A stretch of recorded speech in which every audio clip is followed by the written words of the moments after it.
Ladies and gentlemen, boys and girls, organics of all ages, I am Double R, and in this final episode of Character Creation, we are going to cover something that comes at the tail end. If you stick the landing of implementation and you have done everything else correct 100% within this video series, you are now going to be stuck with this interesting situation where your character is becoming more canon. And because your character is becoming more canon, you have to be aware of the character premise, the character development, and the character evolution. Now, if you fail to maintain a premise, even going through these steps, if you fail to maintain a premise,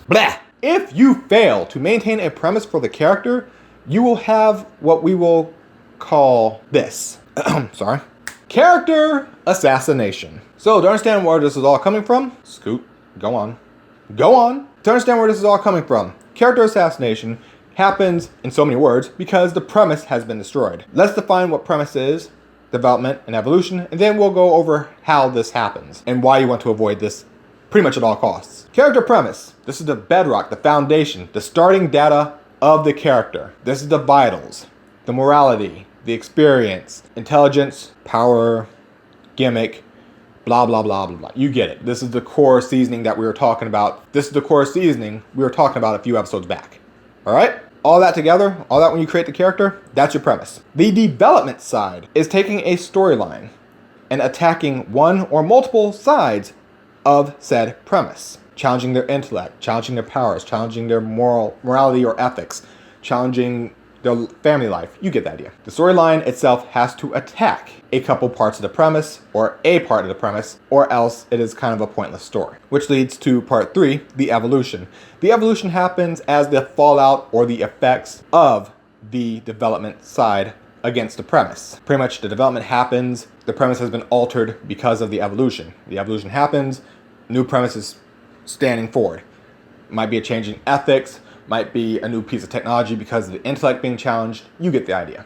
Something has changed to where the core of the character ends up being slightly altered. Why is this important? Well, let's take Star Wars, for example. We will go ahead and take Luke Skywalker. In episode 6 of Star Wars, the original trilogy, of course, we get the premise, or the ending premise, the evolution that became the new premise for Luke Skywalker, which is, even with the universe in turmoil,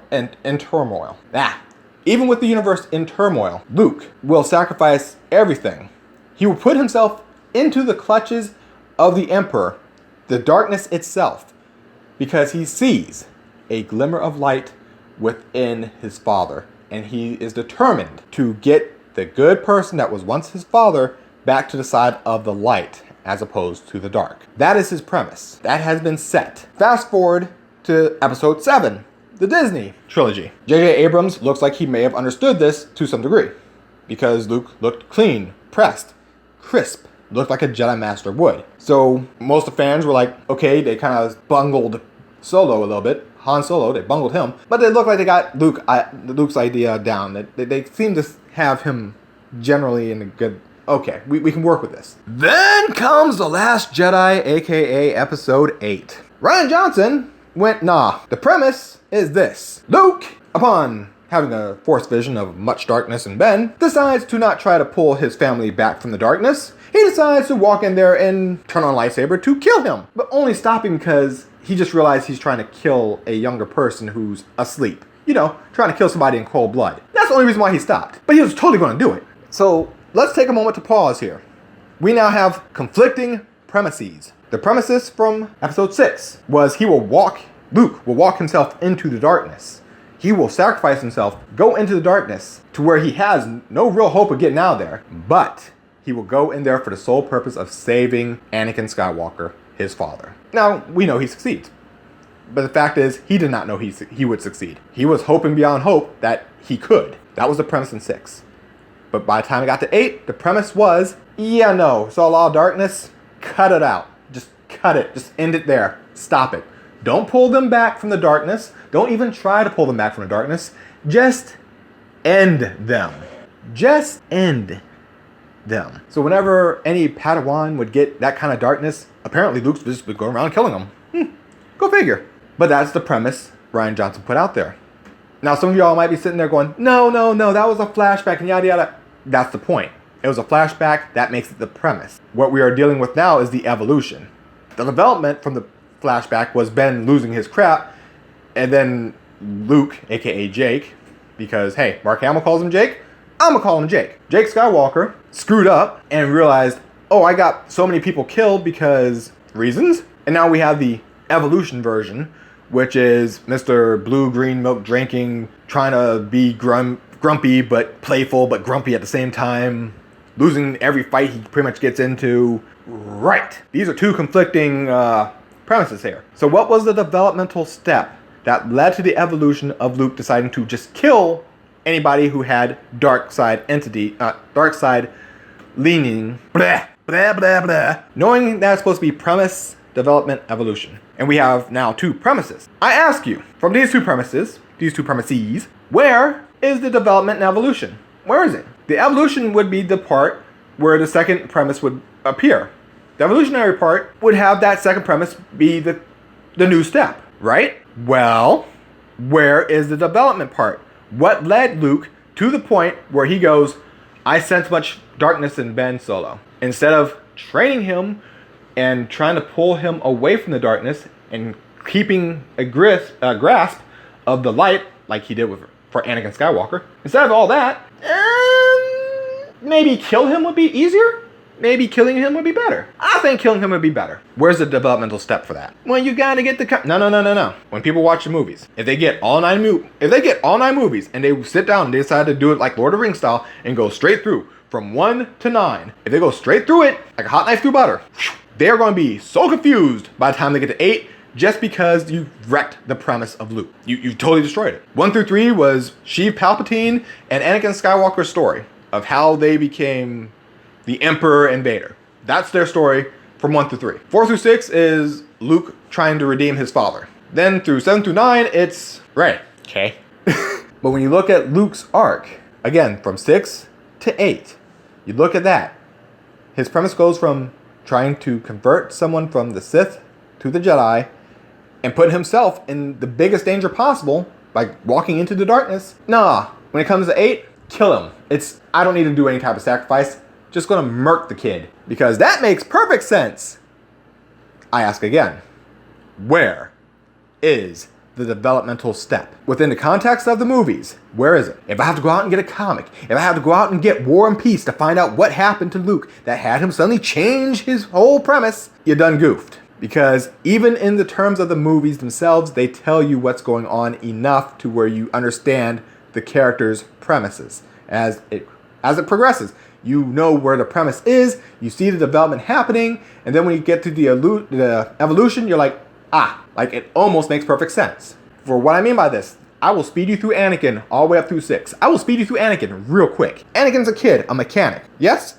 Okay. He must have some power of the Force because he's a pilot in a pod race, which his slave master owner said you're going to go do anyway, because even if you lose, it doesn't matter. But he does enough to survive. Well, this gets people's attention. Qui-Gon ends up taking him under his wing. There's discussions about there's only 2 Sith in the universe, but there's like 5 billion Jedi. So a mechanic hearing numbers, 2 versus 5 billion, got to put balance there. That means I got to kill 5 billion mofos. Ugh. When someone figures out I have to do that, they're going to try to kill me. I sense much fear in them. Yeah, no kidding. But we're speeding through this. So what happens? He gets trained as a Jedi. Obi-Wan does what he can to train him. This causes the Gohan problem. For those of you who don't know what the Gohan problem is, in the Cell Saga, Gohan saw Goku fight Cell. Long story short, Gohan thought Goku was holding back because Dad is always stronger than me. That's the problem that came up with Anakin. He felt he was being held back because he felt Obi-Wan, who's a master, should technically be stronger than him. That wasn't the case. Obi-Wan taught him up to where he could because Obi-Wan lacked certain things. Let's just move on. Because Anakin felt he was being held back, he held resentment. Because the Jedi Council were telling him to do things that weren't Jedi-like, which he keeps saying, this is not the way to Jedi, and they tell him to shut up and color, that added to it. So you see that he's starting to walk down the path of the dark side. The Jedi are pretty much pushing him that way without realizing it. So then when he finally does turn, it's not exactly a total shock. Oh no, my best friend's being electrocuted by the Jedi guy who told me to shut up and color. Who do I side with here? I'm guessing someone's losing a hand. Bye-bye, Mace. Bzz. I mean, you see what happens. You get the whole point of the story as it comes up. Then when it comes to 7, 8, and 9, he's already been turned. He's already gone, fallen to the dark side. He thinks he's going to have more power to resurrect people. Didn't work quite that well for him because, lava, that's a thing. But at this point, he's already lost everything. He doesn't care anymore. What's going to stop him? So he pretty much goes full on, Vader. Then he meets his son, kind of lets him live the first time they actually fought. He kind of lets him live because he's like, he'll come back. Then as things progress during the fight between him, Luke, and the Emperor being nearby, Emperor starts throwing his hissy fit, lights Luke up like a Christmas tree. Vader's like, okay, look, bruh, dude, he's down. Bruh, stop, dude, stop. But okay, bench press we go. And into the pit you go. That's not a pit, that's a shaft. I know, giggity. And down he goes. So you get the whole arc, full circle. The Jedi pushed him away, but then his best friend decided to try to kill his boy. Okay, you gotta kind of stop there. Okay, you're not stopping. All right, bye. Whee! You see the point. It's kind of one of those things that you understood for Anakin, this was a thing. Family is important. He had nothing left to lose. Now he has his family back. He has a son here. Oh, I have something to lose. And you're trying to kill what I have to lose. And to the shaft you go. That's why I just kind of sped through this real quick so you understand that you saw the whole spin of Anakin. Boom, boom, boom, boom, boom. Done. Everything was explained. Now I ask the last time. Explain the developmental stage between episode 6 and episode 8. Explain the developmental stage that Luke goes from trying to save his father from the darkness to, I'll just kill Ben. Darkness went near him. We're just going to kill him. Explain the developmental step. Can't do it. And that is where a lot of people had a major problem with the character of Luke Skywalker, which, again, Mark Hamill calls Jake Skywalker in the Disney version, so guess what I'm calling him? Mark Hamill calls him Jake, I'm gonna call him Jake. But that is the perfect example of what happens if you destroy the premise. Even if your character is very well loved and you set out a premise, if you completely destroy or cast it away, you change the fundamentals of the character themselves. That is what you need to remember here. That is what you must take away from this whole episode. If anything else, that. You destroy the premise, you destroy the character. And that's it. That's all you really gotta know. So, I'm Double R. I'm out. And remember, if you're going to alter a premise, go through development and then evolution. And then you'll have your new premise. Have fun writing. Rest y'all, roleplay on. Until next one, until the review, until the next video, whatever. I'll see y'all then. Until then, Double R out. Later.